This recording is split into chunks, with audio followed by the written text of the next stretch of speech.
Oh, ito na mga mari at pare, panahon na naman ng pag-ibig. Happy Valentine's Day mga kapuso. Mapa in a relationship man o single, Okay. deserve ng love. Hindi lang ngayon, kundi araw-araw. Pero ano bang nagpapakilig sa iyo? Yan ang tanong natin sa netizens. Para kay Janice Francisco, basta patiin lang siya ng kanyang partner ng kiss at hug, okay na. Ay, Talaga? very simple. Pero samahan pa yan ng flowers, kilig much na raw siya.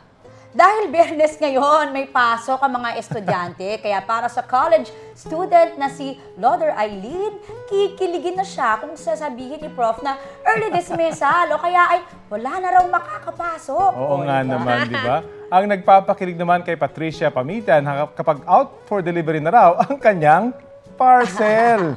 Sa Korean drama naman kinikilig si MJ Dalapag. No, marami nakaka-relate Oo, ako dyan. rin. Kahit naman daw walang ka-holding hands ngayong araw, si Denver Penilla, basta raw may pera, masaya na ako din. Ay, parang lahat tayo, ganon. Mga kapuso, makisali sa aming online talakayan sa iba't ibang issue. Kung may nais din kayo maibalita sa inyong lugar, mag-PM na sa Facebook page ng Balitang Halik.